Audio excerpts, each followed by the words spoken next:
Vamos a empezar donde quedemos la otra vez. Así, ahora. Bien. Partiendo siempre desde la base. ¿Qué base? ¿Cuál base tenemos? ¿Cuál es la base? Cristo, ¿Dónde está eso? ¿Dónde está? en la iglesia, la base. Mateo 16, 13. Mateo 16 13. al 16. 21. Muy bien. Ese siempre. Después de lo que hemos dicho, la primera vez que aparece la palabra, ¿qué? Muy bien. Joder, ¿cómo lo sabéis ya todo? Aquí hay una revelación y aparece ¿Cristo qué? Hecho hombre y hecho Dios.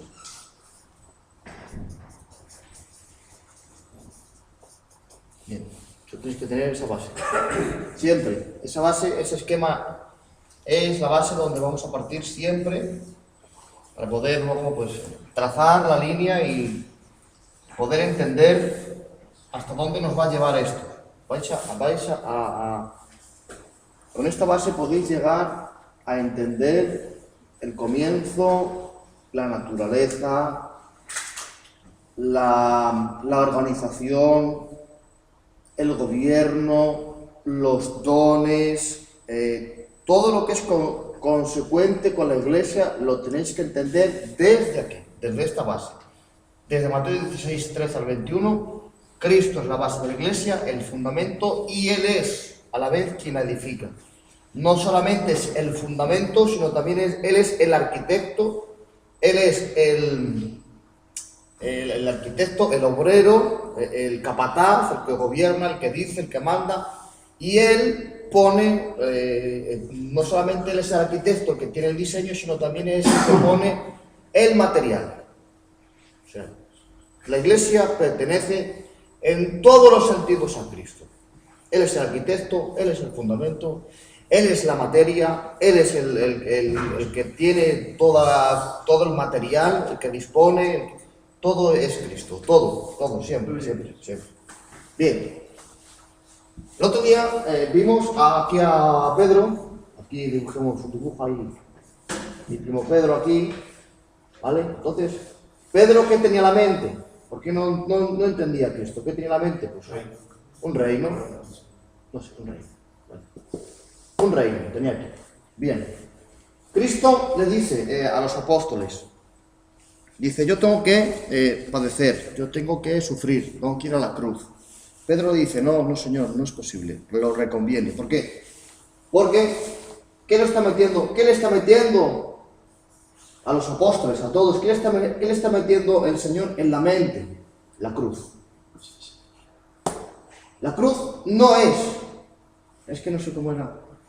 Igual no, parece que esto, cuando los dos símbolos no son iguales, es que yo en matemática no sé. Bueno, había un símbolo que era, no sé cómo fue.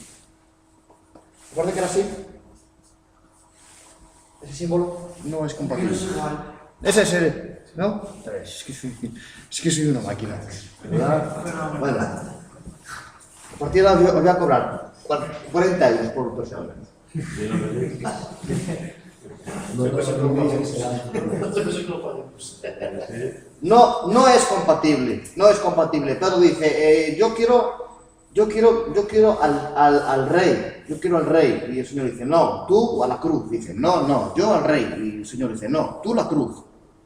No, yo no quiero la cruz, yo quiero al rey. Y dice el Señor, no, mira, tengo que padecer, tengo que sufrir en manos de los sacerdotes, de los escribas. Y dice algo importante, que muchos de los que están aquí no gustarán la muerte. Mateo 16, 27. Muchos de los que están aquí no gustarán la muerte hasta que vean al Hijo del Hombre en su gloria. Esta es la profecía que estaba Cristo hablando a los apóstoles. Primero, la revelación de que Cristo es el Hijo del Dios viviente. Dijimos que había que saber por qué, yo hace 2 semanas lo dije, por qué Él se refiere a sí mismo como el Hijo del Dios viviente y no otro. ¿Por qué no dijo otro?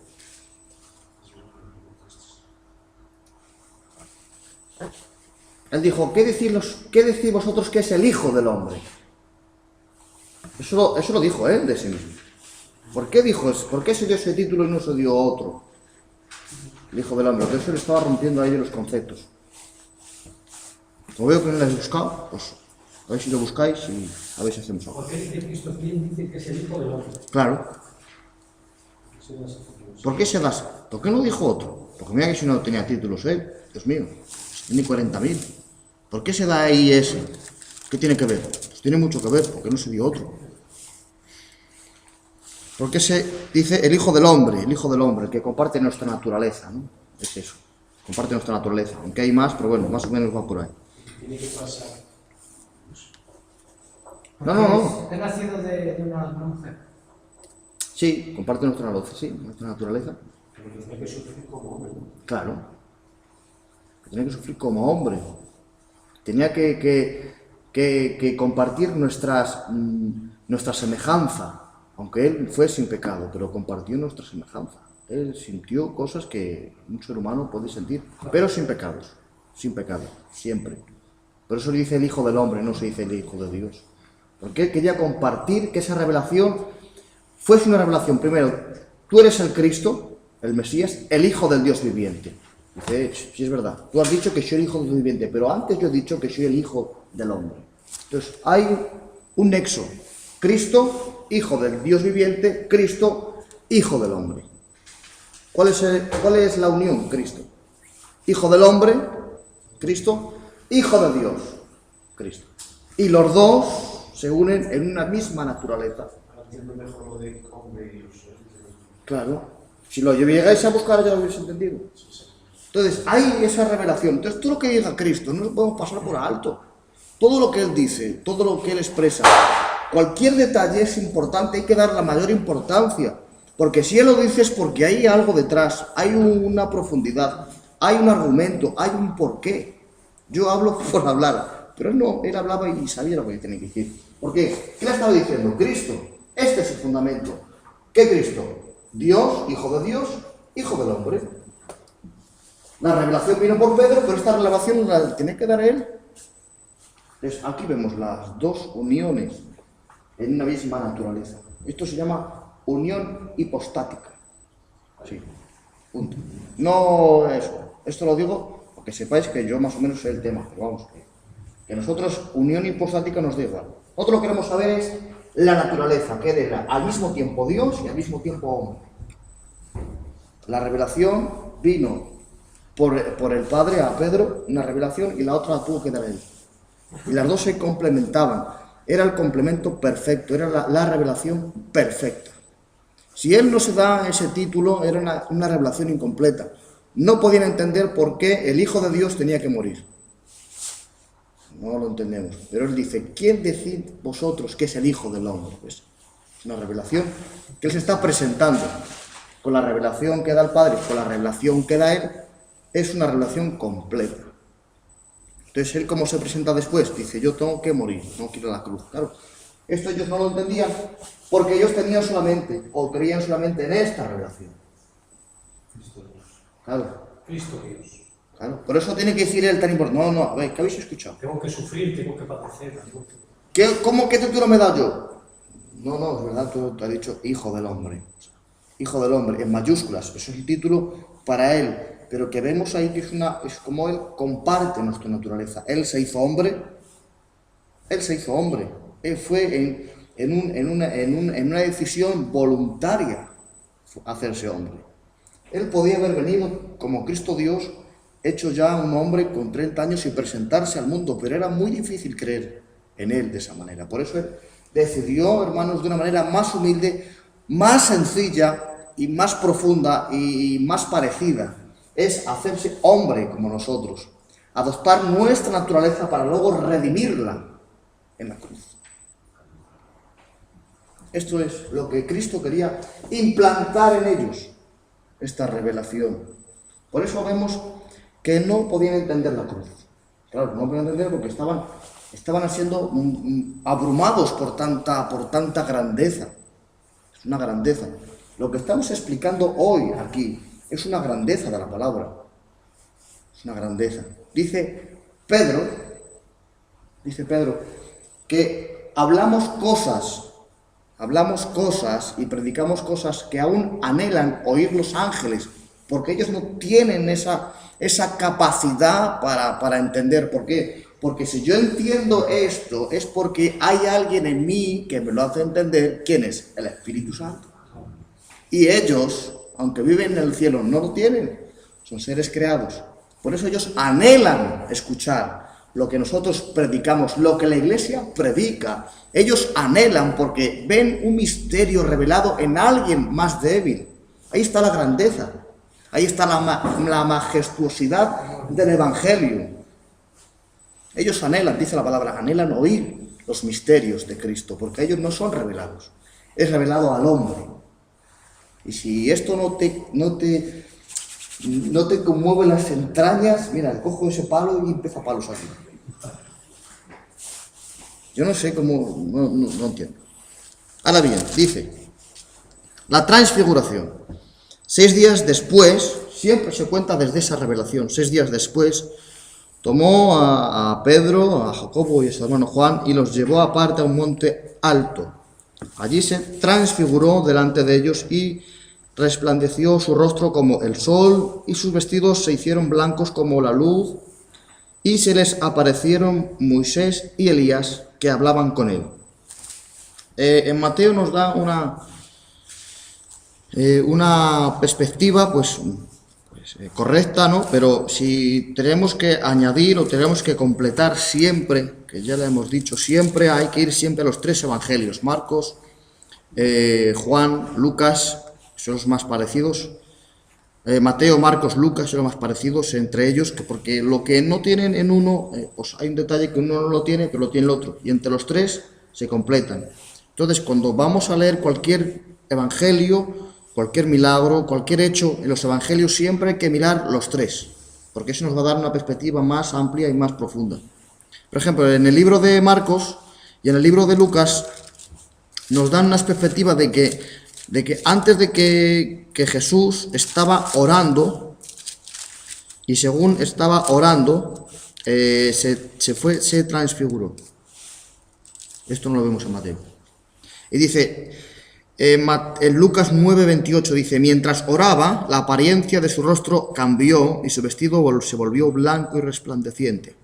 Y 2 varones hablaban con él, los cuales eran Moisés y Elías. Estos aparecieron rodeados de gloria y hablaban de su partida.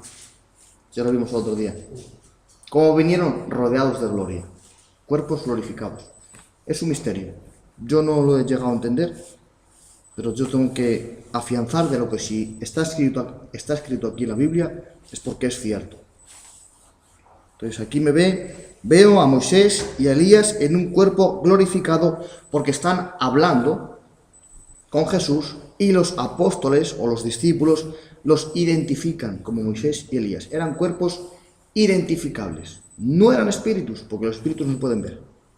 Bíblicamente, y vamos a ir a la Biblia, los espíritus no se pueden ver. A no ser que Dios te dé una experiencia, en fin, personal y puedas ver espíritus. Pero normalmente la gente normal y la gente que vivimos en la fe de la palabra, los espíritus nos ven. Entonces, la apariencia de ellos era un cuerpo glorificado. ¿Y qué representaban? ¿Qué estaban representando aquí Elías y Moisés? ¿Qué representaban? ¿Cuál es la representación que más nos han llamado? ¿Qué hemos oído siempre? ¿Qué estaban representando? La ley y los profetas. Muy bien.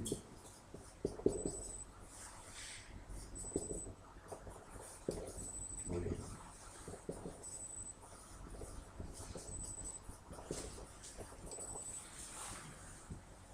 Más, otro día dijimos 2 o 3 cosas. El levantamiento. Como días. Ahí. Este es cómo estaban representando cómo vamos a entrar en el reino. Uno por muerte natural y otro arrebatado. Entonces, los que mueren en Cristo van al cielo y los que son arrebatados también van al cielo. Están compartiendo la muerte. Estaban representando, esta es una representación. Habrá aquí rato, ¿no? Porque si no, no entendemos. Más cosas. ¿Qué más vimos ahí?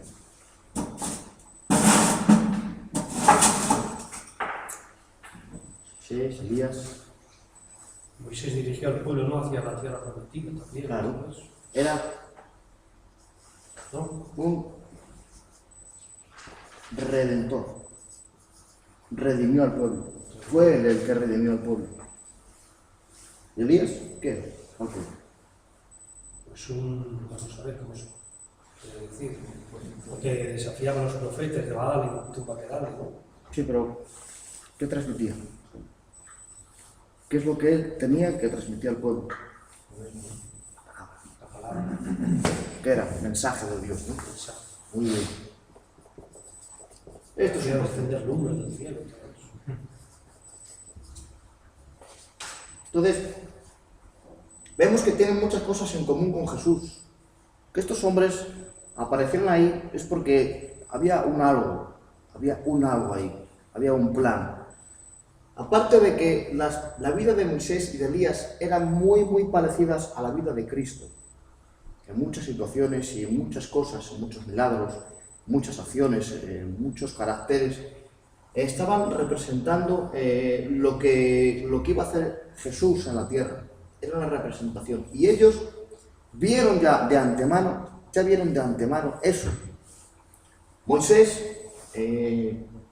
estuvo durante 40 días en el monte y allí recibió pues muchas cosas, muchas revelaciones, las leyes, el tabernáculo, las fiestas, las ofrendas, y todo eso estaba apuntando hacia un destino. Todo esto estaba apuntando hacia un punto que era Cristo.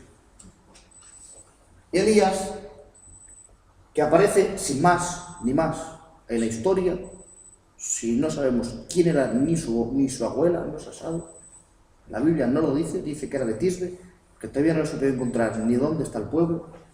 Aparece y dice esta frase: vive Jehová, mira a ver qué frase, vive Jehová en cuya presencia estoy. Era una persona que vivía constantemente comunicado con Dios. Por eso dice esta frase: vive Jehová en cuya presencia estoy. Ningún profeta se atrevió a decir eso, jamás, solamente Elías. ¿Por qué? Porque tenía un contacto constante con Dios. Y vemos que Jesús, en su ministerio terrenal siempre estaba diciendo: yo hago las obras de mi Padre, vengo aquí a cumplir la voluntad de mi Padre, yo hago esto por el poder de mi Padre. Había algo constante, había una presencia constante en Jesús. Elías está representando la intimidad que tenía con Dios, y Moisés está representando todo lo que estaba escrito, el tabernáculo, las fiestas, las ofrendas, todo estaba apuntando hacia una persona, que era Jesús. Entonces, estos dos hombres no aparecieron por aparecer, había un rastro de Cristo en ellos atrás. Por eso aparecen aquí, porque ya su vida y su fe ya dieron muestras de su fe en Cristo. Por eso están ahí y fueron salvos. Fueron salvos. Están ahí con Cristo, están con Jesús. O sea que su vida y su fe se adelantó al tiempo. Eso podemos ver en Hebreos capítulo 11, donde aparece Moisés y dice: y muchos profetas. Y está también Elías, que fue para los judíos el mayor profeta que había habido hasta el día de hoy, era Elías.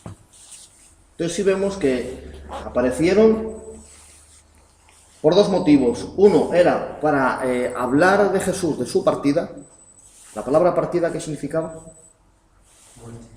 Muerte, éxodo. Éxodos, muerte, partida, muerte. Bien, la palabra partida, estaban hablando de la partida, de lo que iba a acontecer en Jerusalén. ¿Por qué? Ellos aparecieron en un cuerpo glorificado por su fe en Cristo. Por su fe en Cristo, siempre fueron salvos. Pero estaban hablando de la obra de Cristo, de lo que iba a acontecer. ¿Por qué? Porque su fe les hizo entrar al cielo, su fe les hizo entrar al cielo y ser salvos. Pero la obra de Cristo la obra que iba a hacer en la cruz, la obra completa, les iba a asegurar su permanencia eterna en el cielo. Por eso es tan importante la obra de Cristo. Por eso hablaban con él: Señor, dependemos de ti. Estaba diciendo Elías y Moisés, yo lo estoy dramatizando, pero que dependemos de ti. La humanidad depende de ti y nosotros dependemos de ti. Si tú no vas a la cruz, si tú no mueres, si tú no completas la obra, el cielo se rompe. Todos vamos a ir al infierno y aquí no hay nada que hacer. Pero si tú prosigues, si tú obedeces, si tú te das en la cruz, si tú obedeces la palabra y si tú haces lo que tú has venido a hacer, si tú redimes a tu pueblo, abres el cielo para el hombre y nosotros estamos contigo de una forma eterna. Sí. Por eso es más grande la promesa que la herencia. Claro, porque Si el cielo tiene valores porque está Cristo, que es más grande que el cielo. Amén. por eso cuando decimos, es que yo quiero ir al cielo. Bien, precioso. Pero yo quiero estar con Cristo, porque estar con Cristo es estar en el cielo en cualquier lugar. Claro. Eso es lo que querían ellos. Ellos no querían el cielo, querían a Cristo. Nosotros presentamos a un cielo, pero a veces el cielo no está. En el cielo que presentamos a veces no está Cristo. No. Hay que presentar a Cristo. Y presentando a Cristo, en Él, dice el libro de Colosenses, en Él están todas las promesas. Sí, Señor. Ahí tiene que haber hecho yo un amén de gloria. Amén. En Él están todas las promesas. Amén. Esto dice Pablo. Pablo sí había entendido este concepto. Pero esto Pablo, hermanos, presenta a un Cristo glorificado, a un Cristo triunfante, y en otras veces presenta a un Cristo sufriente, a un Cristo debilitado, a un Cristo que comparte nuestra naturaleza. ¿Por qué? Porque es la verdadera forma de presentar a Cristo. Es como Él se presenta. Como un siervo que sufre, pero como un rey que va a gobernar. Esta es la forma perfecta, verdadera, porque Él es como se presenta Él. ¿Se acuerdan de los versículos que cuando dice, varón con dolores Experimentado en quebrantos?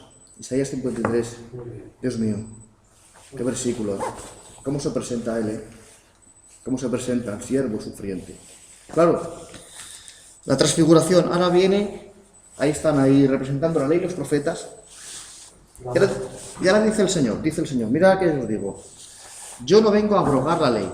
Yo no vengo a abrogarla, que romperla, anularla, dejarla de un lado. No, yo no vengo a romperla. Yo vengo a cumplir la ley y los profetas. Dijimos otro día una frase, para que entendáis. ¿Qué significa esto? Esto significa que el cumplimiento de la ley y el cumplimiento de los profetas era Cristo. Estoy diciendo Cristo.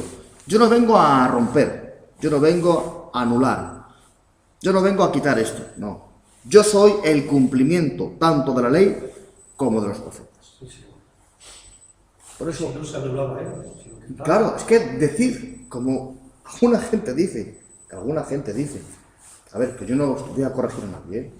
Líbreme Dios y sus santos apóstoles. No. Pero sí es, porque bueno, tú lo dices a la iglesia y la mayoría no se cosca de nada, porque en fin, lo que hay. Pero el decir yo que Cristo anuló la ley, estoy diciendo, Cristo no era el verdadero, o sea, no es verdad, porque si Él dice que Él es el cumplimiento, yo digo, la ley ya está cumplida, ya no hace falta más, ¿no? Estoy yendo en contra de quién, en contra del fundamento. Y dijimos que cualquier doctrina, cualquier predicación que vaya en contra del fundamento, nos estamos metiendo quizás en cosas que Dios nos tenga luego que dar. Siempre respetando esto, siempre. Cualquier predicación, cualquier alabanza, porque yo escucho alabanzas que Dios mío de mi vida. Cualquier alabanza, cualquier predicación, cualquier oración, siempre hay que fundamentarla desde este fundamento. Respetar siempre esto, tener en mente siempre esto, y siempre, si tenemos esto siempre en mente, vamos a tener una dirección correcta. No es una dirección bonita, pero sí es una dirección correcta. Y dijimos que cuando hablamos de la ley, que Él vino a cumplir la ley, Él vino a cumplir la ley moral de Dios. Él vino a cumplir la ley que Él impuso en el Sinaí. Él no matarás, Él no hurtarás, Él no dirás falso testimonio. ¿Por qué Él la cumplió? Porque en Él no vemos ningún pecado de ese calibre. Es más, Él cogió la ley dice, mirad, todos los mandamientos son estos, pero yo los voy a exprimir. ¿Quién podía hacer eso? Nadie. Nadie, ningún doctor, ningún profeta tuvo la autoridad para hacer eso. Dice, voy a exprimirlos en dos. Dice, amarás a Dios y a tu prójimo. Los exprimió y los encerró en dos. Claro. Dice, y si cumplís eso, cumplís toda la ley. Porque cumpliendo la ley estamos cumpliendo con lo que él hizo. Pero claro, todos tenemos una ventaja que no tuvo Israel. Nosotros tenemos al Espíritu Santo que nos va a ayudar para cumplirlo. Y cuando hablamos de ley estamos hablando de la palabra.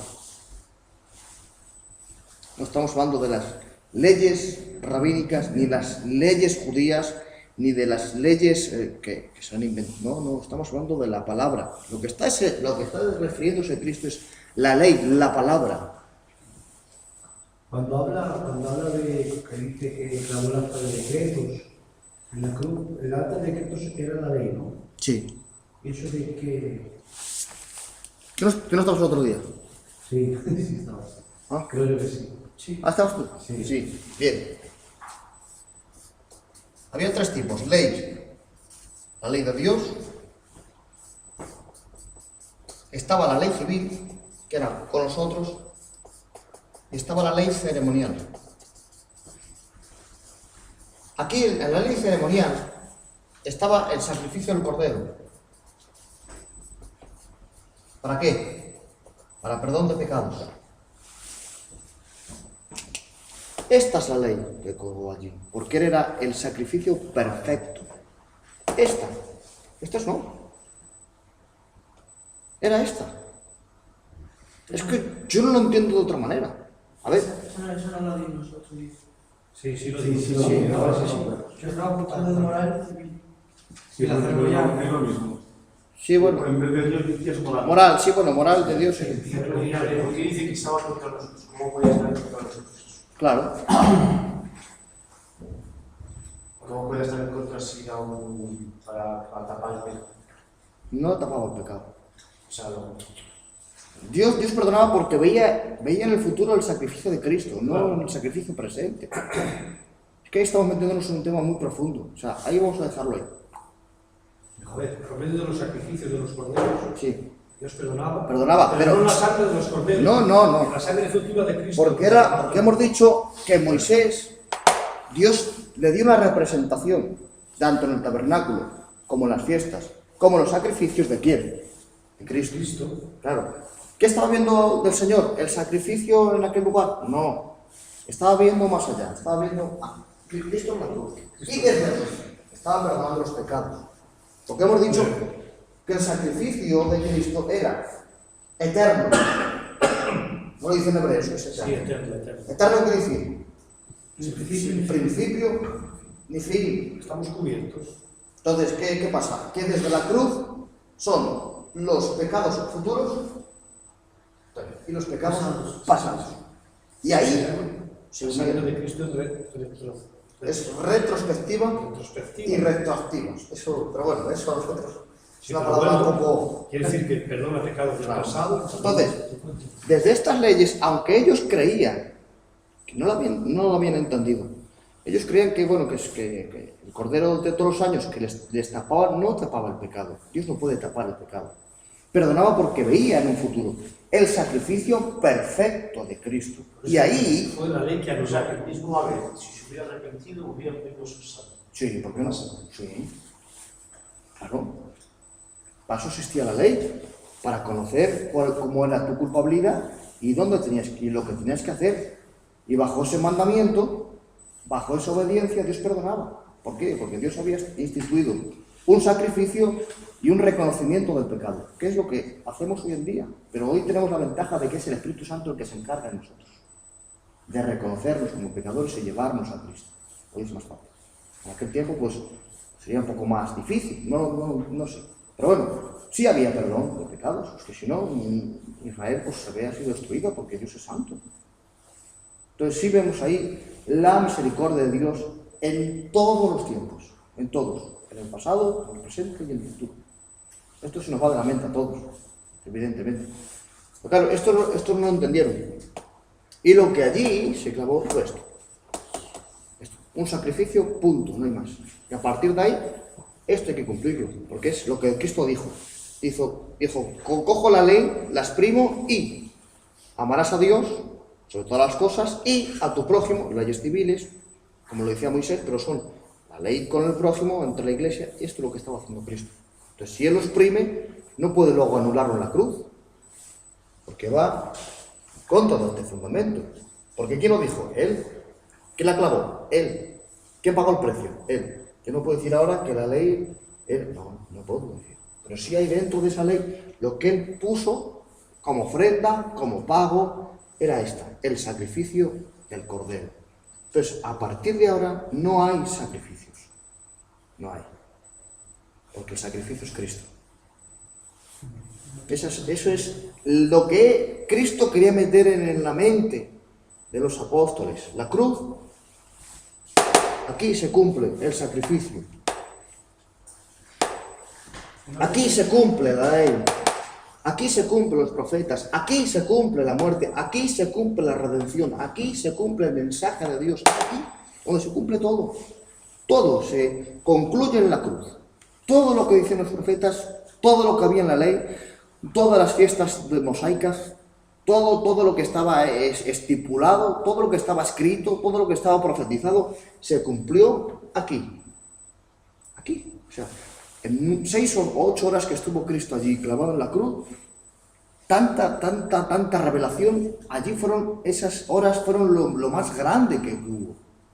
Fue lo que rompió que el cielo se abriera. Es que esto fue lo que hizo que el cielo se abriera. Se abriera el cielo, que era una puerta enorme, grande, donde nadie podía llegar. El cielo se abre. Dios mío. Dios inclina su cabeza y ve al hombre. Y ya no lo ve como pecador. Y lo ve a través del sacrificio de Cristo. Y Cristo nos da, nos da su luz, nos da su...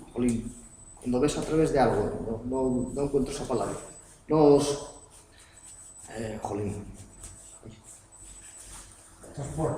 imparte ese perdón. Y es a través del Hijo donde Dios ve al hombre. Se abre el cielo. Eso es imposible. ¿Dónde se cumple? Aquí. O sea, nosotros no tenemos la suficiente capacidad de lo que pasó ahí. No hay capacidad. No hay. Lo que pasó ahí fue algo tremendo. Fue algo que Dios dijo: mi justicia está cumplida y mi misericordia está cumplida, está satisfecha. Mi ira está cumplida y mi propósito está cumplido. Para que Dios esté complacido de todo lo que hace Cristo, es complacido, hay que hacerlo muy bien. Y ahí vemos en la cruz la perfecta obra de Cristo por el hombre. Para que luego el hombre ahí lo olvidemos o dejemos de lado y en fin, y tumba que vale. A veces nos olvidamos de quién es Él. Por eso Él quería llevarlos a la transfiguración y que ellos viesen por sí mismos, que tuviesen una experiencia propia. No solamente que ellos lo vieran morir en la cruz, sino que antes de eso que viesen cuál era la verdadera naturaleza del siervo que sufre. ¿Y qué pasa ahí?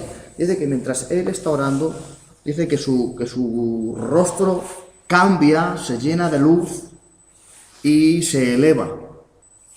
Aquí la palabra luz no es una luz que viene desde fuera, desde un foco, desde arriba a abajo. No, eso viene después. Sino que la palabra es que emana luz de su interior. Se resplandece, como dice, como el sol cuando brilla con toda su fuerza. Debió ser una visión extraordinaria, despampanante. La misma visión que vemos ahí, la misma visión que vemos en la transfiguración, dijimos otro día que es la misma que hay en Apocalipsis capítulo 1, donde Juan ve a Cristo como el sol, con la misma forma, los mismos vestidos, todo. O sea, que es la misma gloria. Él no cambió, es la misma gloria. Lo que pasa es que mientras Él estaba en este cuerpo de carne, la gloria estaba velada, escondida. Pero aquí, hermanos, Él no hizo esto. A ver si me entendéis así. Él no hizo esto. No, no hizo eso. Él hizo esto. Vemos que la gloria de Dios ahí la trasladó. Él lo hizo así, él hizo así. Solamente hizo esto. Solo fue un trozo, un trocito, hizo esto nada más. Hizo esto. No hizo así, porque esto hará cuando venga como rey. Entonces, cuando venga como rey, vendrá como león de Judá. Pero ahí no, estaba como cordero. Y lo que hacen los apóstoles es esto. Una puntita, o sea, un poquitín. Y se descorrió el velo, pero una viejina hizo esto nada más. Mirad, hizo así. La gloria. Y vieron a Cristo en todo su esplendor. Y vieron un poquitín. Lo hizo así, hizo así. Fue un poco, una gota. Fue una gota nada más de su gloria. Y dice, y los que acompañaban estaban rendidos de sueño. Estaban rendidos porque, claro, era un monte muy alto, eran 500 y pico metros. Estaban rendidos de sueño.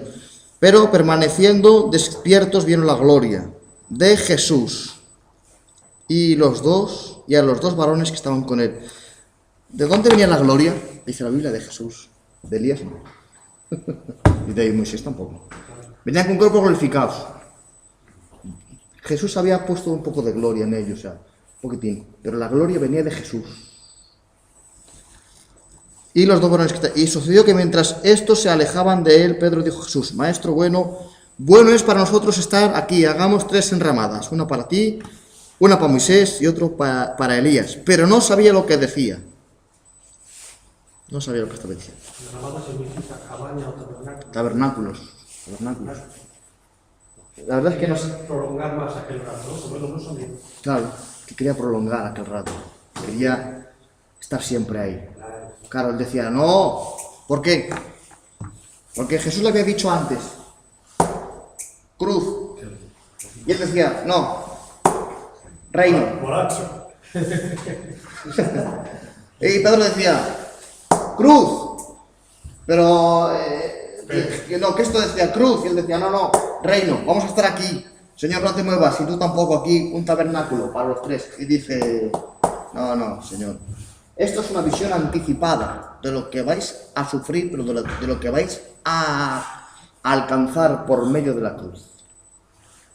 Esto es lo que os va a esperar. Esto es una recompensa. Esta es la recompensa vuestra. También, mi gloria es para vosotros. Pero tenéis que pasar por aquí. Y decía, no, yo quiero estar aquí. Yo siempre quiero estar aquí contigo en la gloria. Pero no sabía lo que decía. Pero mientras él decía esto, mientras él estaba hablando, estaba pidiendo al Señor, Señor, aquí queremos estar todos, porque yo no quiero cruz, yo quiero gloria. Dice, y vino una voz, cortó la conversación. Una pregunta, sí. La que del otro día. Claro, esa es la pregunta. Yo ¿Por qué ahí cortó el Señor? ¿Por qué se oyó la voz ahí? creo que es como que puso sus manos, que dijo, yo estoy con mi hijo en esta obra, como para acompañarle. Porque también días antes Pedro como que intentó, mira que si te puedes librar de la cruz, pero no, estoy aquí. Yo lo he enviado para hacer esto. ¿No? Sí, muy bien. Era una confirmación. Como para que la fe. Una confirmación de lo que él iba a hacer. Ah, ¿hay más letras? De lo que él iba a hacer estaba dirigido y confirmado por Dios. Pero ¿cuándo lo dice? Está esperando que lo diga Pedro, porque el Señor sabía. Pedro dice a Pedro, a Jesús, Señor, vamos a hacer 3 enramadas, una para ti, otra para Moisés y otra para mi primo Elías. Queremos estar aquí siempre, Señor, queremos tu gloria. Y ahí entra el Señor, entra una voz y dice, no. Dice que entra una voz y una nube brillante, y dice que se llenaron de temor y se pusieron en tierra y atemorizados. No es cualquiera lo que está diciendo. ¿Por qué? Pedro, vamos a ver, dice Jesús, Moisés y Elías. Es que lo compara de alguna manera con Moisés y Elías. Claro. Pero esa voz dice, no, tenéis que saber que este es el rey de reyes. Y Señor, que no es cualquiera. Sí, Señor. Aunque veis a Moisés y Elías rodeados de gloria, no es cualquiera, este es el rey de reyes y Señor. Claro. Sí, Señor. ¿Y qué dice? Inspirado, o sea, eso es. Queda por lentejas. La ley como es. Se conoce que es la ley. Pues podía ponerte algo más a menudo. Pero, ¿y qué pasó? ¿Y qué pasó con la nube? ¿Qué pasó? ¿Qué pasó con la nube ahí? ¿La habéis leído? Joder, qué pena. Desapareció, va a entrar en la nube. Leéis poco, ¿eh? Que los tapó, que quitó la visión directa con los apóstoles. Los cubrió. Ahora te veo. Niño, Los cubrió la nube y tuvieron temor al entrar en la nube. Vamos a ver, no sé si me estoy... A ver, ¿qué pasó? ¿Qué pasó con la nube? ¿Qué pasó? Vino una nube que los cubrió a todos y tuvieron temor al entrar en la nube, pero estaban dentro, con temor pero dentro. Y vino una voz desde la nube que decía: este es mi hijo amado, a él oíd. Pero escucha, vamos a ver. A ver si yo me estoy enterando. A ver. Pero Pedro, vamos a ver, no estás diciendo que quieres vivir en la gloria. Hace una miaja. ¿No quieres vivir aquí en la gloria, el tabernáculo para ti y para tu primo Elías y para tu primo Moisés? Pero Pedro, sí, dice, y cuando vino la nube y los cubrió, tuvo temor. O sea, Pedro, no sabes lo que estás diciendo, hijo. ¿Por qué? Porque esa gloria sin la cruz no hay quien la aguante. Por eso Pedro tuvo temor. Por eso Jesús estaba tranquilo. ¿Y los demás también? ¿Quién tuvo temor? Pedro y los demás. Porque no habían pasado por la cruz. Por eso Jesús está tranquilo. Dice el Señor, mi gloria a los que no pasan por la cruz les infunde temor. Pero mi gloria a los que llevan mi cruz, esta es la gloria.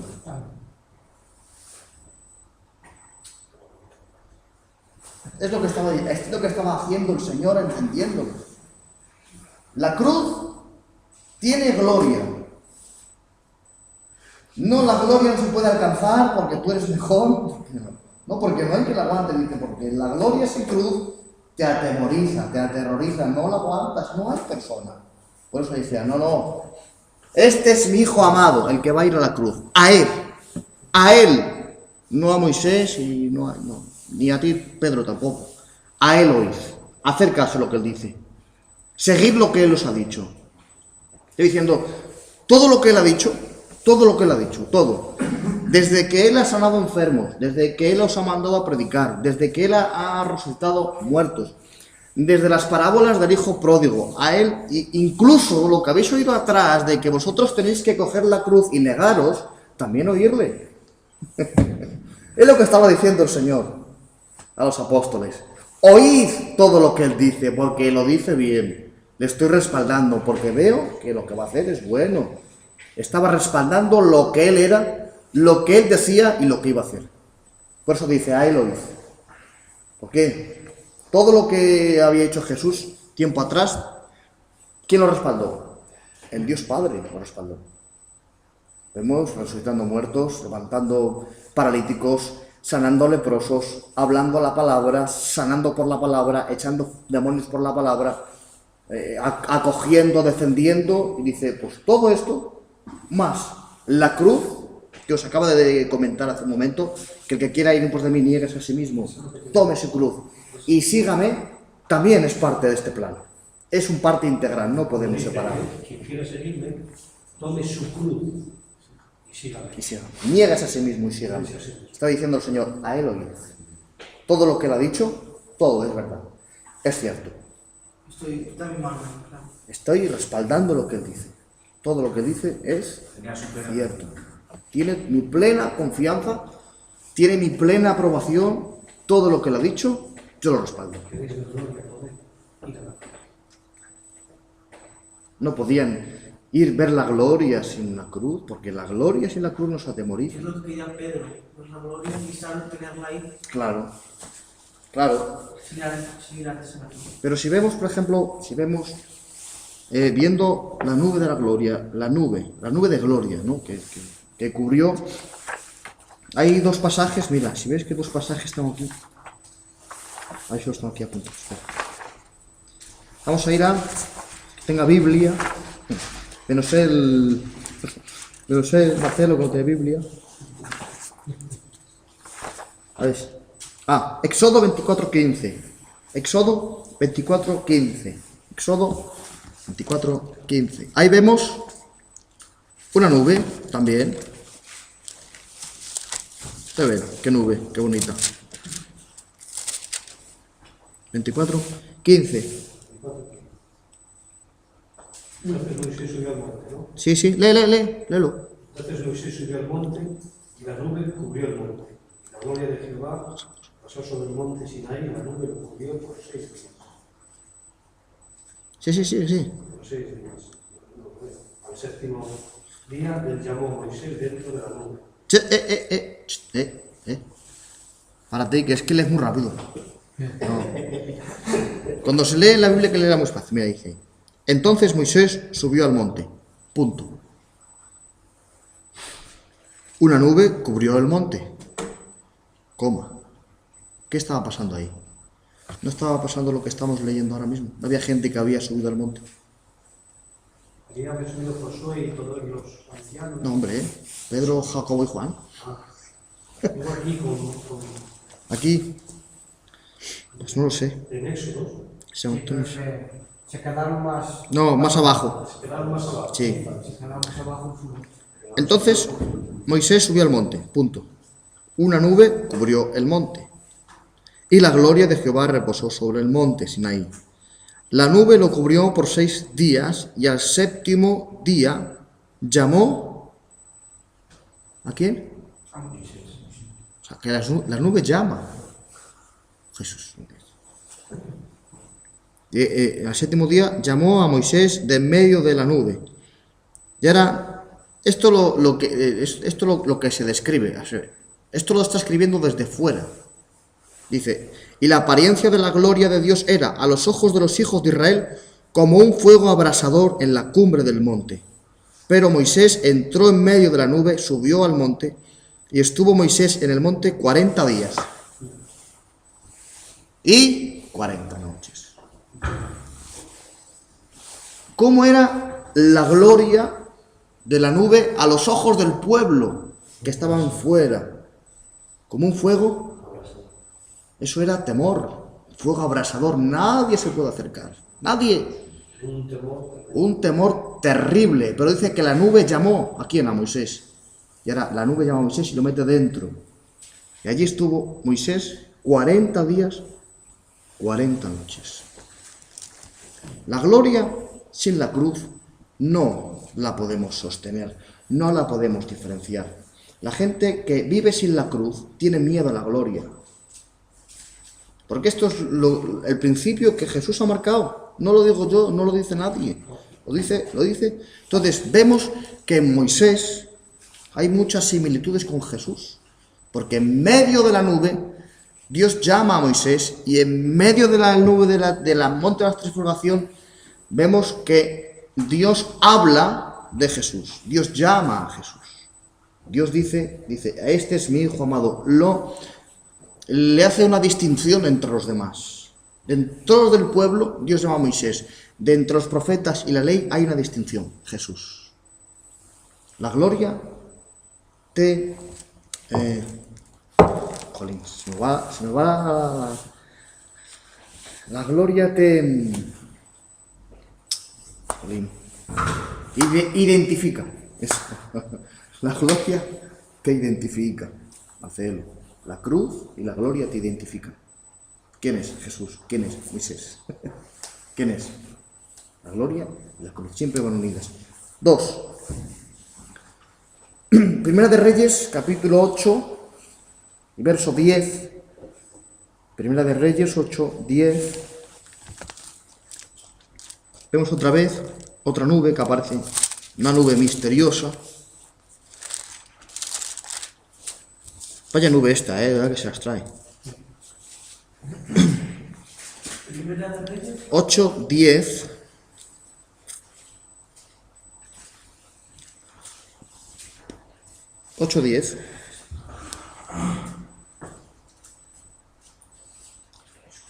¿Qué dice ahí? Leerlo, si tenéis por ahí, leerlo. Y cuando los sacerdotes salieron del santuario, la nube llenó la casa de Jehová. Sí. Y los sacerdotes no pudieron permanecer para ministrar por causa de la nube, porque la gloria de Jehová había llenado la casa de Jehová. Es cuando Salomón Sí, cuando Salomón en oración hacia la casa terminan todo, pero no podía ministrar. no podía O ministrar. sea, tienen que salir los profetas. No podía ministrar. ¿Por Por qué? miedo a la presencia. Tuvieron miedo de la presencia. Tienen miedo. No podían administrar. Jesús, qué niño este. Blanca que había hecho un milagro. Pero los niños, ¿has leído bien? En el arca ninguna cosa había, sino las dos tablas de piedra que allí había puesto Moisés en Horeb, donde Jehová hizo un pacto con los hijos de Israel cuando salieron de la tierra de Egipto. Sí.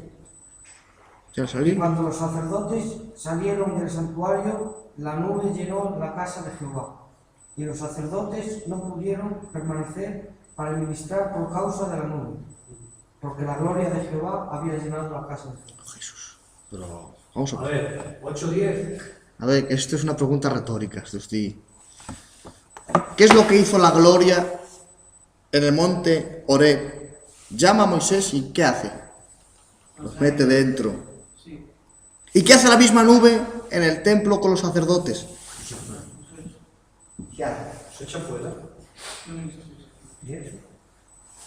¿Dónde está la diferencia? Cruz. En el parecido a Jesús. ¿Qué hace? Si es la misma nube, la misma gloria, ¿qué hace? En el monte llama a Moisés y lo mete dentro. 40 días, 40 noches hablando, revelándole, diciendo, preparándolo. Pero aquí, ¿qué hace la gloria?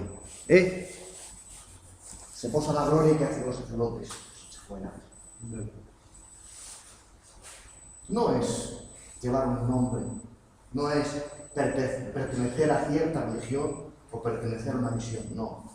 Lo que marca la diferencia es que la gloria de Dios solamente se deposita en aquellos que son capaces de ir a la cruz. La gloria te llama cuando estás con la cruz, te llama, te mete, te ministra. Cuando no hay cruz, ¿qué hace la gloria? Pues no hay que hacer nada. Hacerlo, que no, la gloria identifica qué vida llevas.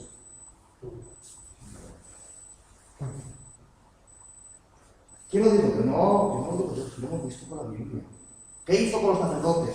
Dice, no pudieron ministrar, no pudieron ni encender las lámparas, ni preparar los panes, ni hacer el sacrificio. No hicieron nada. Pero en el capítulo 9 que dice, es un capítulo antes, dice que Moisés estuvo en el monte de Horeb y allí metió. Está sacando a relucir que Moisés sí pudo estar en la gloria. Y los sacerdotes, ves que hay una, como lo compaginan, no pudieron con Moisés. ¿Qué es lo que identifica a una iglesia con gloria? La cruz. Es la cruz. Si aquí hay gloria es porque la iglesia hay una cruz de sacrificio, una cruz de negación, una cruz de no quiero ser como soy, una cruz de cambio, una cruz de transformación, una cruz que digo, yo soy pecador, pero vengo a rendir cuentas a Dios porque no quiero pecar, no quiero cambiar, esta es mi cruz. Y cuando hay esta cruz en una iglesia, llámese Filadelfia, llámese como se llame, la gloria se manifiesta. Pero si tú estás en una iglesia que no es verdadera, que no hay cruz, que todo vale, que todo sirve, que el pecado cohabita con la palabra, no hay gloria, no hay iglesia verdadera. La verdadera iglesia son gente de cruz, gente abnegada, gente que dice no al mundo, pero sí al Señor. Esta es la gloria. La gloria que vemos aquí. Aquí, esta tarde, qué gloria, qué bendición. ¿Por qué? Porque habrá gente que venga con sus cosas. Yo no digo que no, ¿eh? Y hay gente que venimos humillados con nuestra cruz, con nuestras luchas, con nuestras peleas, queriendo dejar de como somos. Queremos dejar del pecado, queremos dejar nuestros prejuicios, queremos dejarlo todo. ¿Por qué? Porque queremos abrazar la cruz. Venimos así en el culto. La cruz. Porque sin esto no hay gloria. Que no hay gloria, Julio. Que te puedes matar a hacer cursillos. No hay gloria. Esto es lo que quería implantar aquí el Señor a Pedro. Pedro, la cruz. ¿Por qué? Pues no has visto hace un momento que ha venido la gloria y te has atemorizado y querías echar y querías salir de aquí. Si no estoy yo aquí, te vas corriendo. ¿Y qué dice Jesús? ¿Qué dice Jesús ahí? Mira lo que dice. Dice, y vino una voz desde la nube que decía, este es mi hijo amado, a él oíd. Cuando cesó la voz, Jesús se encontraba solo. Ellos callaron. Por aquellos días no dijeron nada a nadie de lo que habían visto. Pero en el libro de Mateo o en el libro de Marcos, mira lo que dice. Mateo 17.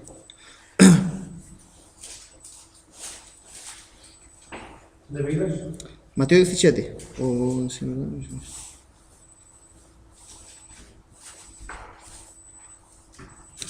Cuando extendieron el monte Jesús. No, está en Marcos 9. Sí. Sé que hay un detalle. Marcos, ¿qué? Marcos 9. Marcos 9, sí.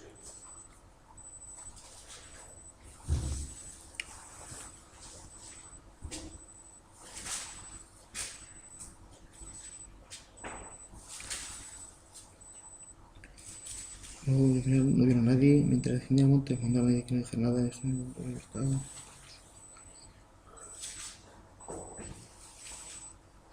Coche, que no lo encuentro ahora. Espera, que lo tengo aquí escrito. Sé que ahí pasó algo tremendo. ¿Qué es lo que pasó con la nube? La nube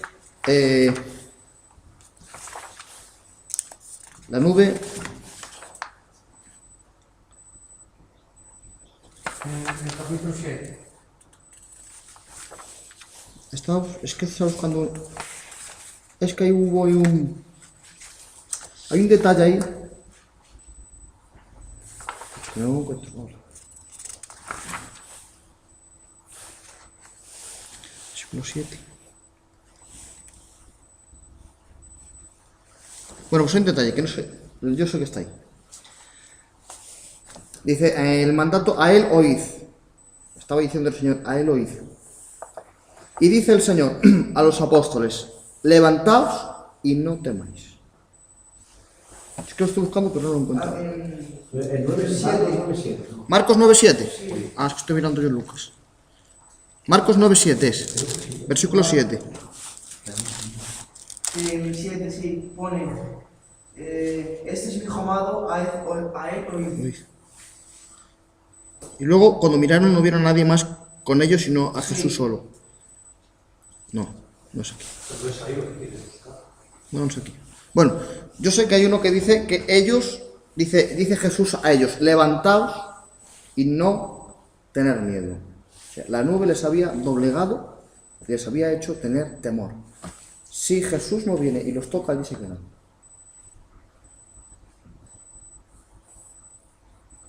¿Cómo podemos...? ¿Qué es lo que estaba haciendo Jesús? La gloria en la que vais a estar, la bendición en la que vais a participar, de ver cómo nace la iglesia, de cómo la iglesia da sus primeros pasos, vais a ser hombres de mucha bendición, de mucho poder, vais a hacer prodigios, la gloria os va a acompañar, pero si yo no estoy con vosotros, si yo no os toco, si yo no estoy cerca, vais a estar como arrodillados y temerosos. Pero si me hacéis caso, si vais a la cruz, si me seguís, si obedecéis mi palabra, vais a levantaros y yo os voy a acompañar. Y la gloria os va a respaldar. Y vemos, hermanos, que los primeros episodios del libro de los Hechos, vemos a un Pedro que predica, que presenta, ¿cómo presenta a Cristo en el capítulo 2? Presenta a un Cristo como hombre, que muere, pero también presenta a un Cristo que es glorificado y ascendido al cielo, y en el cual hay salvación. ¿Ves? Presenta a Cristo de las dos maneras. Y en su primer discurso de Pedro, ¿cuántos vienen al Señor? Escucha, esa gloria, si no está unida a Jesús, te rompe, te mata. Su segundo discurso empieza a hablar. sube al monte a orar, al templo La Hermosa, una persona sin piernas. ¿Ora por él? No ora. Dame oro, no tengo oro ni plata, pero lo que tengo te lo doy. Levántate ya, y al instante del Señor. ¡Qué gloria! ¡Qué gloria! Felipe, Juan, Marcos, Mateo. Gente de cruz, pero gente de gloria. Pedro pasaba, y la gente... Pedro pasaba porque, claro, era un hombre de mucho poder, de mucha gloria. La gloria la acompañaba. Pedro pasaba y ponía a los enfermos a ver si con su sombra podía pasar, y con la sombra se podía rozarle a ver si con su sombra se sanaba. ¡Qué gloria! Pero, amigo, él tenía un secreto para que esa gloria no lo arrodillase, lo destruyese y lo despojase, no había nada. Cuando iba a su casa, abrazaba la cruz. Señor, perdóname, guárdame, ayúdame, capacítame, la cruz. Qué cambio, ¿eh?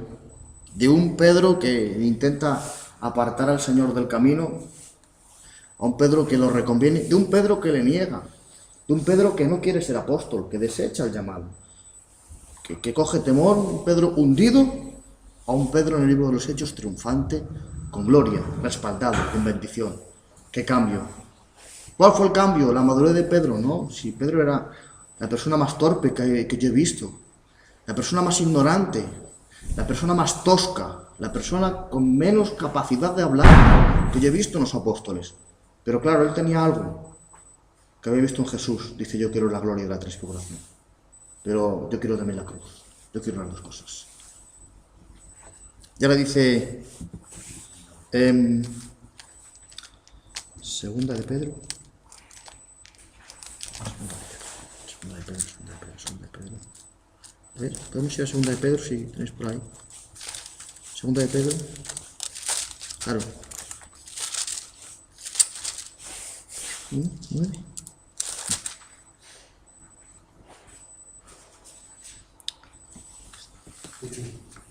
Segunda de Pedro, puede ser. La primera. 1:16. Segunda de Pedro 1:16. 1:16. Sí, os dije que la persona que es capaz de entender esto, de lo que Jesús, cómo estaba tratando a los apóstoles, de las revelaciones que les estaba dando, del trato que él estaba teniendo, que iba a entender luego las cartas de Pedro, las cartas de Juan y las cartas de Pablo, las cartas de Santiago, de todos los apóstoles, porque todos tratan de lo mismo. Y Cristo, la Iglesia, más o menos es lo mismo. Ahora dice Pedro, claro, aquí vemos el Pedro, no el Pedro que está dudando, no el Pedro que quiere el reino, no estamos viendo al Pedro que niega, al Pedro que reconviene. ¿Por qué quería Pedro esto? A ver, yo quiero hoy todavía puntualizar. ¿Por qué quería Pedro el reino? ¿Por qué lo quería él? ¿Por qué? ¿Cuál era su expectativa? ¿Por qué? No, pero él tenía algo ahí en mente, tenía algo en el corazón que Jesús lo estaba viendo y quizás nosotros no lo podemos, pero Jesús sí lo estaba viendo. ¿Cuáles eran las intenciones? ¿Cuántos hombres había escogido Jesús? No, hombre, 12. De esos 12 había 3 más, pero bueno, había cogido 12. Con estos 3 estaba Pedro, ¿no? Que era un poco más allegado. Si él era el rey, ¿quién iba a compartir? Quería ocupar primero. Por eso luego dice de que se sienta a la derecha. ¿Qué estaba haciendo Pedro? Este nos interesa, nos va a dar un buen sueldo, vamos a tener vidas muy cómodas, vamos a tener vidas muy tranquilas, nos va a liberar de los romanos, encima somos amigos del rey, qué bien vamos a vivir. Por eso no quería la cruz, no lo entendía. Pero ahora Pedro, que ha pasado por este proceso, hermanos, de madurez, de revelación, de trato, ahora dice Pedro, en segunda de Pedro 1:16 dice, testigos presenciales de la gloria de Cristo. A ver, eso ya es testigos presenciales de la gloria de Cristo. Y ahora dice, no os hemos dado a conocer el poder y la venida de nuestro Señor Jesucristo siguiendo fábulas artificiosas. sino como habiendo visto con nuestros propios ojos su majestad. Pues cuando él recibió de Dios Padre honra y gloria, le fue enviada desde la magnífica gloria una voz que decía: este es mi Hijo amado, en el cual tengo complacencia. Y nosotros oímos esta voz enviada del cielo cuando estábamos con él en el Monte Santo.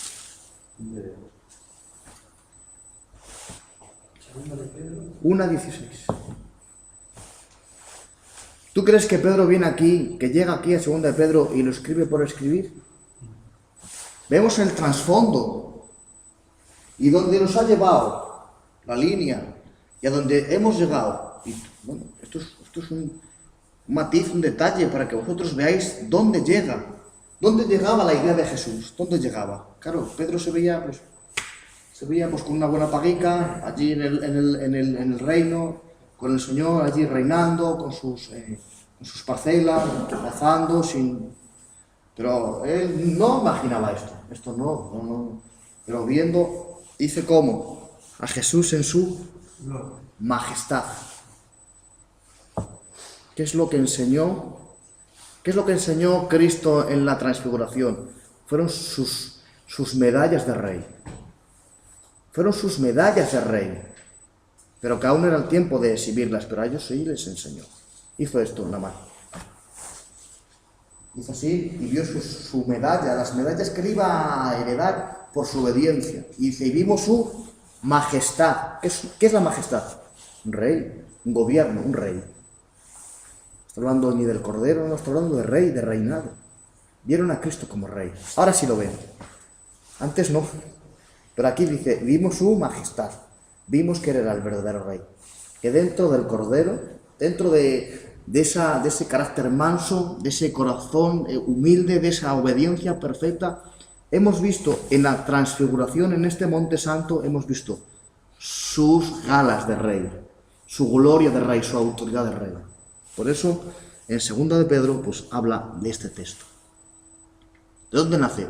Dice, no os hemos testificado ni hablado de fábulas artificiosas, de algo que hemos oído de otras personas. No. Somos testigos presenciales, vivos, de que aquella gloria la vimos con nuestros propios ojos y oímos una voz y vimos su gloria. Creo que tuvo que pasar antes que Pedro negase, que Pedro tenía que ser restaurado. ¿Cuántos fracasos tuvo que tener Pedro? ¿Cuántos dolores de cabeza? Pero vemos a un Pedro triunfante, con gloria, con bendición, animando a la iglesia, edificando su iglesia, ayudando a la iglesia, predicando la palabra, predicando a un Cristo verdadero, a un Cristo crucificado. Aunque Pedro no era un teólogo. Sí, apenas yo creo que ni sabía ni leer. Pero ¿cómo presenta a un Cristo? Presenta de una manera perfecta. Sin teología, sin doctrina. ¿Por qué? Porque él lo había vivido. ¿Qué es el... Entonces,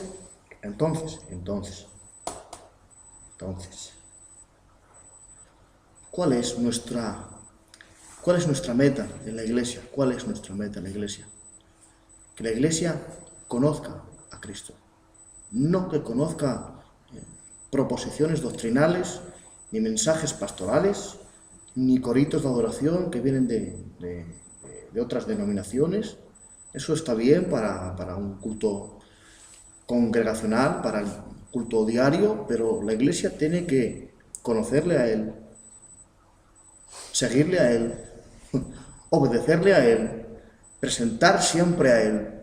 Y cuando la iglesia, hermanos y hermanas también, siempre tenemos la costumbre, hermanos y hermanas, cuando la iglesia de Cristo presenta a Cristo, esa iglesia tiene poder, tiene una identidad y tiene gloria. Pero si en la iglesia solamente vemos los 4 predicadores y los 2 del coro y Cristo no aparece, vamos muy mal. ¿Qué es lo que hace Pedro? Presenta a Cristo. Lo presenta, lo predica, lo habla de Él. No como algo que haya oído, no, sino como a alguien que ha conocido. Estamos estudiando a Cristo en las Escrituras, pero no es el estudio, es que lo conozcas a Él. Y esto te ayuda a conocerle, porque sin esto no lo conocerías. Sí puedes conocerlo, pero es muy limitado. Pero el que conoce a Cristo a través de las Escrituras y luego tiene una experiencia con Él, esto te abre la mente, te abre el corazón y te hace estar en tu sitio. Y con gloria, con bendición, ayudando a la iglesia, bendiciendo a la iglesia, edificando a la iglesia. ¿Por qué? Porque el que conoce a Cristo ama su obra. No concibo, Adolfo, no concibo, no me entra a la mente la gente que presume de amar la iglesia sin conocer a Cristo. No me encaja eso. No. Eso a mí no me... Hay algo ahí que no me armoniza. Lo que uno dice a lo que uno hace, no. Yo amo a la iglesia, sí. ¿Por qué? ¿Porque la amo? No, porque amo a Cristo. Y al amar a Cristo, no amo a la iglesia, la sirvo. Yo amo a Cristo y sirvo a la iglesia. No amo a la iglesia y sirvo a Cristo. Eso está al revés. Esos son conceptos cambiados. Yo amo a Cristo. Como amo a Cristo, sirvo a la iglesia, que es lo que hacía Pedro. Pedro no ama a la iglesia y sirve a Cristo. No. ¿Qué cogió? Jesús cogió toda la ley y la escribió en dos, ¿no? ¿Y qué dijo? ¿Amarás a quién? ¡Oh! Vaya golpe, ¿eh? Vaya golpe que nos ha dado el Señor ahora entre los morros. Si yo había escuchado que había que amar la iglesia, no, a ver, hijo.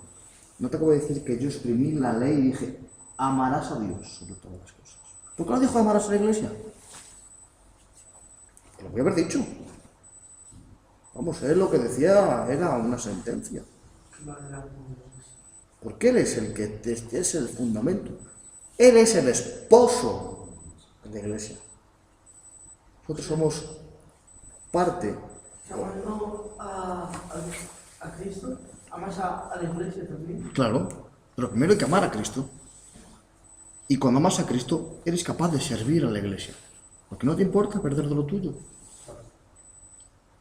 Yo no sirvo a la iglesia por entusiasmo. Más lo estáis viendo, vamos. Es que a mí cada vez que me va a los tíos me dan 4 puñaladas. ¿Ah? Es que es verdad. ¿Por qué? Yo no amo mi cargo porque me entusiasma. No.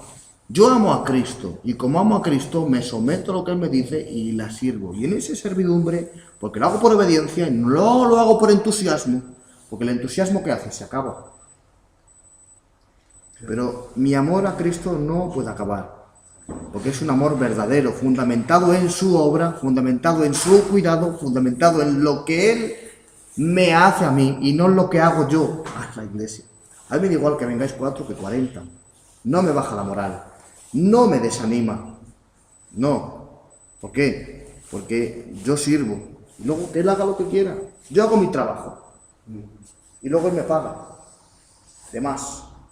Me paga de más. O sea, yo, que vengáis 4, que vengáis 3, o vengáis 1, o no vengáis, yo hago mi trabajo. Y el Señor me va a pagar igual, porque Dios no se mete.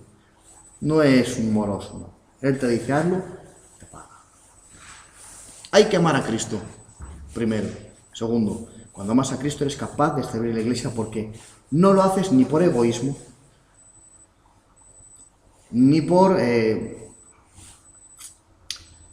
Joder, estoy mete patas hoy, ¿eh? Estoy mete patas hoy.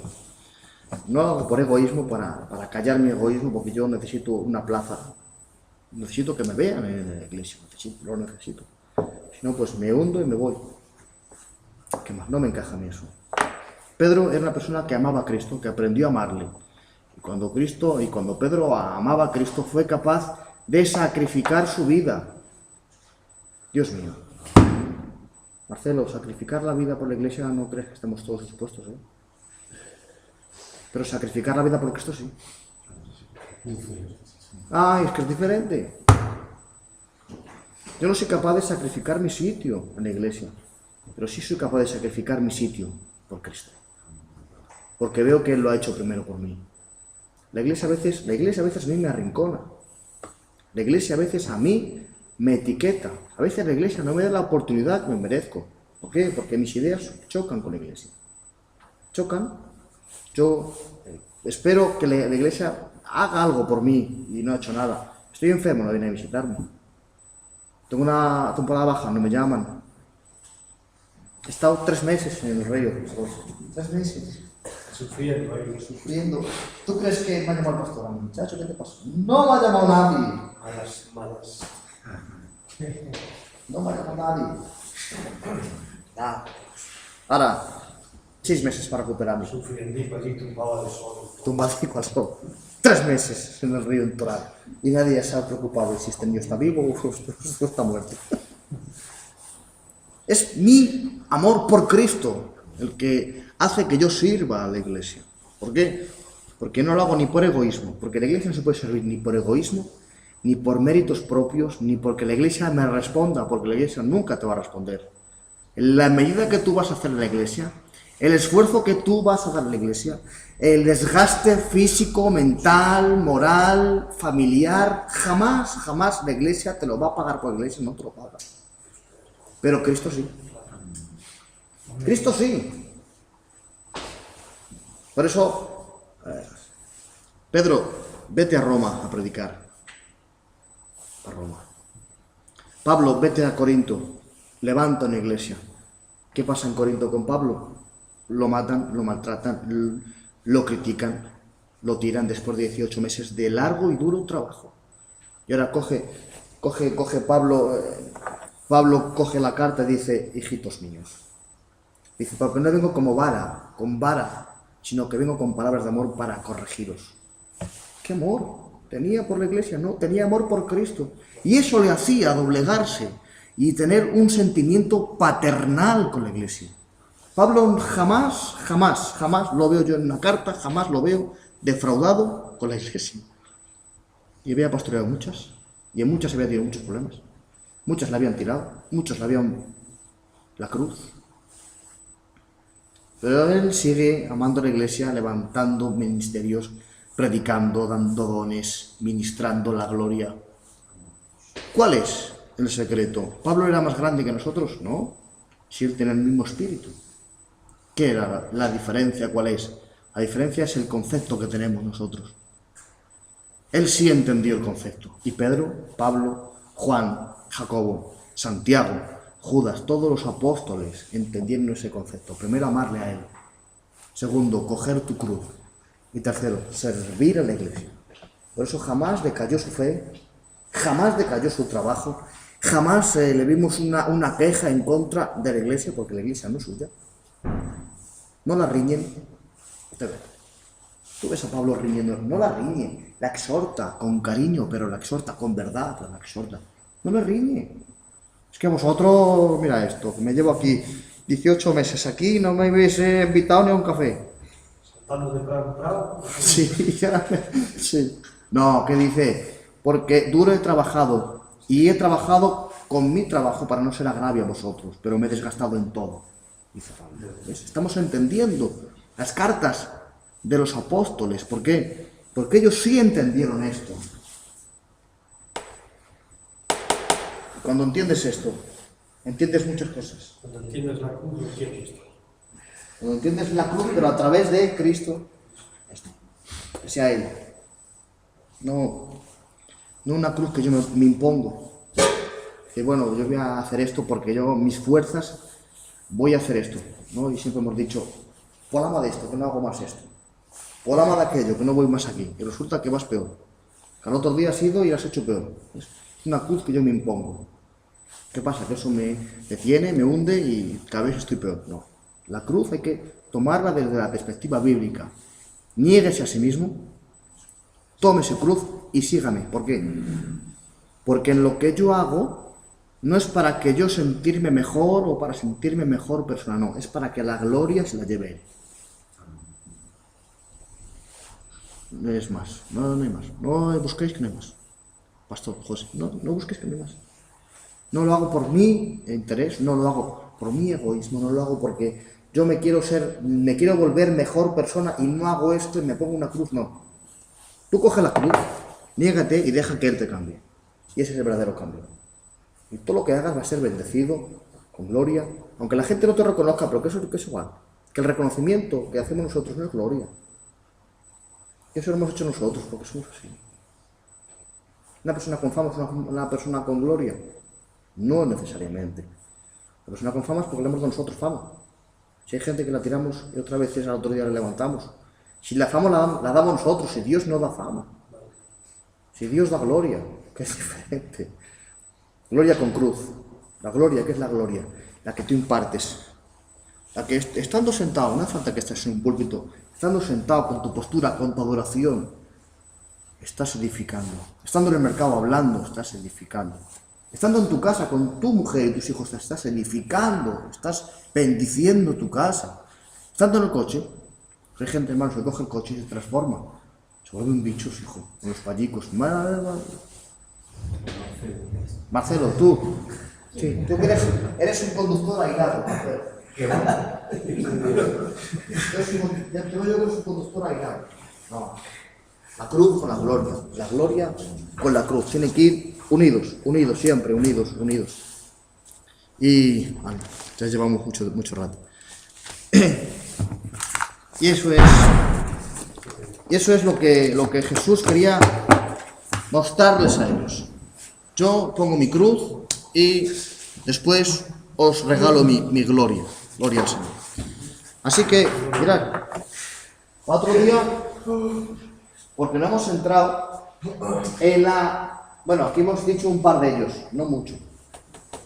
En la similitud o el parecido que tenía Moisés y Jesús y Moisés y Elías. Sí. Hemos entrado. En Elías se encuentra más difícil. Elías tiene cosas muy buenas, ¿eh? Sí, pero se encuentra difícil. No, porque mira, Elías marca el carácter de Cristo, su carácter. Pero Moisés muestra su imagen, ¿no? Sus cualidades, su imagen desde fuera. Pero Elías marca su carácter desde dentro. Por eso a veces no lo entendemos, pero así sí. Por ejemplo, Moisés, cuando nació, el faraón mandó matar a los niños. Sí, igual que a Cristo, sí. Igual que a Cristo, ¿no? Y Elías, otro día hice ahí como un juego de palabras que me lié un poco, pero bueno, voy a hacerlo más fácil. Elías fue capaz de resucitar Hijo de la semana. al hijo de una viuda y Jesús también resucita al hijo de otra viuda. A ver, ¿eh? ¿Qué parecido? O sea, ¿ese parecido qué es? ¿Porque le concedieron? No. En el plan de Dios no hay coincidencia. Así que es que es un propósito. El plan de Dios es perfecto y se tiene que cumplir. Pero yo me confundo mucho con Eliseo. Eliseo, no, pero Eliseo viene A después. ver, Elías que luego muere, Elías muere, ¿no?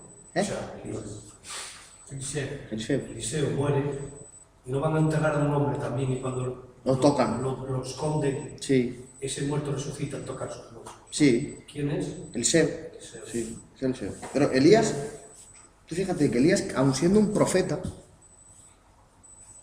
normalmente es el que da el mensaje, La voz de Dios. pero no hace milagros. No es normal. Hay algo ahí ahí tenía que haber algo sobrenatural. Y Elías sí había algo sobrenatural. Por eso Elías es el más grande. Para el pueblo de Israel es el más grande. Es el representante más grande. ¿Por qué? Porque era profeta y a la vez hacía milagros. O sea, es algo que no era normal. Era algo fuera de normal. Una pregunta, ¿no? Aparte de, porque bueno, ya fue agradable todo eso, pero bueno, en teoría Eliseo tiene más milagros que Elías. Sí, ¿no? muchos más, sí. Sí. ¿Por qué Eliseo es menos a nivel social que Elías? ¿Por qué tiene menos estatus? ¿Qué ve de Elías que no ve de Eliseo? Es que en Elías lo que más llama la atención era su carácter. Que en Eliseo no lo ven. Claro, eso es la pregunta de la semana que viene. Por eso era su carácter. Yo he dicho algo al principio, que dice Eliseo. O sea, dice Elías cómo se presenta. Dice, vive Jehová, Cuya presencia es todo. en cuya presencia estoy. Pum. Eso marca un carácter. Un carácter que Eliseo no lo dice porque... No puede. No es que no... O sea, él vivía bajo la dirección de Dios, pero no al nivel de Elías. Eliseo era el de los bueyes que estaba involucrado. Sí, ¿no? sí, sí. Que lo dejó y se marchó. Se marchó. Ese. Sí, ese es Eliseo. Entonces, vosotros cogéis ahora, cogéis. Os voy a explicar cómo hay que hacerlo. Claro, de Moisés y de Elías hay mucho, pero de Moisés y Jesús hay muchas similitudes. Sí. Como la serpiente de bronce, lo tarde de bronce. Sí, pero... O es que de Elías y Jesús también han hecho, No, de Elías lo que tienes que tú fijarte es el carácter. Que Su carácter. era autoritario. Tenía una autoridad, ¿ves? Y Pum. también tenía mucha capacidad de la Biblia. Sí, pero no sigas que me vas a fastidiar el tema siguiente. ¿Ves? Ya he dicho algo. Tenía autoridad. 2. Dice, vive Jehová en cuya presencia estoy. Tenía intimidad. Tenía autoridad, tenía intimidad. Resucitaba muertos. Estamos ahí rascando. ¿Qué pasa ahí? Rascando. Claro, es que esto no puede ser tan fácil. Hay que buscar ahí, que rascarse ahí y mirar la biografía de Elías y indagar cómo actuaba, cómo hablaba, qué es lo que él veía que no veían los demás, qué es cómo él caminaba, qué es lo que él pensaba que no podían pensar los demás, a qué nivel está Elías que no estaban los demás. Entonces, que también como Elías subió, Jesús también subió con el nube. La ascensión, sí señor.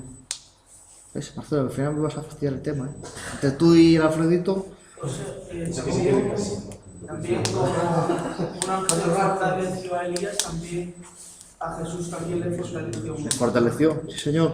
Qué parecido, ¿no? ¿Qué cosas? No puede ser, no. ¿Habéis leído mal o algo? No. O sea, Jesús lo fortalece un ángel en el Getsemani, a Elías le fortalece un ángel debajo del enebro. No, lo habéis leído mal porque, mira, repasároslo bien. ¿Cuántas similitudes, verdad, encontramos? ¿Verdad? ¿Qué cosas, no? O sea, que eso pasó por pasar, no. Dios tenía un plan trazado. Dice, Elías lo voy a hacer de esta forma. Va a ser una señal, va a ser un representante. Pero claro, aunque era bueno, no era lo suficientemente grande. Entonces Dios levanta a otro, a Moisés. Y entre los dos nos dan una visión pequeña, pero para poder entender de lo que iba a venir, de quién era Él. Es lo que está haciendo Jesús con ellos en el monte de la Transfiguración. Estaban enseñando sus actitudes, sus vidas, su fe, su carácter, que eso estaba representando en Cristo Jesús. Todo esto los he creado yo, los he originado yo, los he levantado yo, los he respaldado yo. Y todo lo que han hecho ha sido por mi nombre y por lo que yo he hecho, y por lo que voy a hacer. No son... Si yo no estoy con ellos, ni Moisés es Moisés, ni Elías sería Elías, es lo que estaba diciendo Jesús. Pero si rascamos más, ahí en la escritura, en sus biografías, vamos a sacar más todavía, más tajada, porque hay mucho ahí. Así que eso es la lección para la semana que viene, va a ser esta. Parecidos entre Jesús, Moisés, y Jesús, Elías. Eso era el otro día también. Sí, pero como he visto que muchos no lo han traído, No, hay que sacar más. entonces hay que sacar más. De Moisés tenéis que sacar, por lo menos yo tengo 21 o 22. Hay mucho, Moisés es mucho. De Moisés es mucho.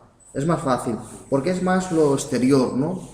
Y Elías es más su carácter, su interior, su personalidad, su forma, ¿no? Pues es más. ¿Cuántos quieres de Elías tú? Yo tengo 20. ¿De Elías? No, de Elías tengo 7 o 8. Bueno, yo he sacado 7 o 8, pero bueno, que se puede sacar más. Con los que tengo yo, más los que tengáis vosotros, a ver si podemos hacer algo. Así que bueno, hasta aquí. Vamos a estar dando gracias a Dios por esta